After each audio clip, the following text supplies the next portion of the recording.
రోజు ప్రార్థన చేసేవాడు మోకాడు కాయలు కాస్తా ఉంటాయి, వాళ్ళ మొహం తెల్లగా ఉంటుందని బైబిల్ సెలవిస్తా ఉన్నది. ఈ రోజు నా ప్రియమైన దేవుడరా, నీ భర్త తాగుతున్నాడు, వదిలేస్తున్నావు. అంతే తాగి 30-40 సంవత్సరాలకే చచ్చి మరణిస్తున్నాడు.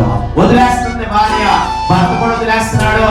ఈ రోజున ఎవరైతే మోకాళ్ళ మీద ఉండి, నీలో మోకాళ్ళ మీద ఉండి ఏడ్చి ప్రార్థన చేస్తాడో, ఒక రోజున ఆ ప్రార్థన నీ భర్తని, నీ బిడ్డలని, కుటుంబాన్ని రక్షిస్తుంది. ఓడిపోవడానికి అవకాశం లేవు. బైబిల్ గ్రంథంలో ఎంతమంది ప్రార్థన చేసిన వాళ్ళందరూ దేవుని దగ్గర నుంచి ఆశీర్వదించబడ్డారు, దీవించబడ్డారు, ఫలితాలు చూశారు, దీవెన పొందుకున్నారు, గొప్ప గొప్ప విజయాలు సాధించారు తప్ప ఎక్కడ వాళ్ళు ఓడిపోలే. ఈ ఉదయకాల సమయం, ఈ మధ్యాహ్నం వేళ నా ప్రియమైన తల్లి కుష్ఠరోగి యేసు ప్రభు దగ్గరికి వచ్చి మోకరించాడు. మోకరించగానే తన కుష్ఠిలంతా పోగొట్టుకున్నాడు. 2 చేతులు ఎత్తి స్తోత్రం చెప్దాం. ఎందుకో తెలుసా? కుష్ఠరోగి ఎవరన్నా వస్తే వాళ్ళ అతను కూడా అంటిదేమో అనే ఉద్దేశంతో ఒక్కడే వచ్చాడు.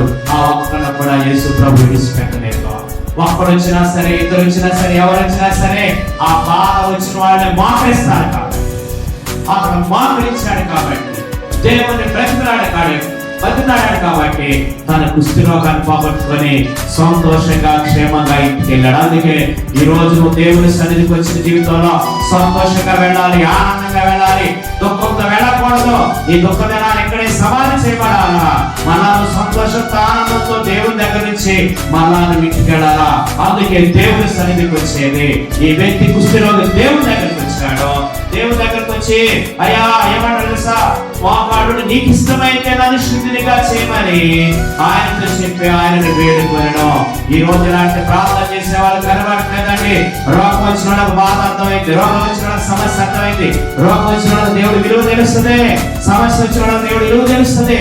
ఈ రోజున ఆ కుష్ఠరోగి భయంకరమైన పరిస్థితిలో ఉన్నాడు కాబట్టి మోకాళ్ళ మీద ఉండి దేవుడిని కనిపించమని బ్రతిమలాడుతున్నాడు.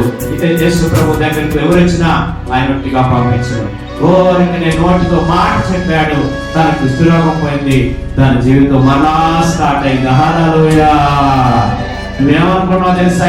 ఈ సంవత్సరం నా జీవితం ఇంతే అనుకున్నా, నా పరిస్థితి ఇంతే అనుకున్నా, నా రోగం ఇంతే అనుకున్నా, నా సమస్య ఇంతే అనుకున్నా, నా జీవితం ఇంత తెల్లారాల్సిందే అనుకున్నా. కానీ దేవుడి దగ్గరకు వచ్చిన వాడు ఓడిపోరు.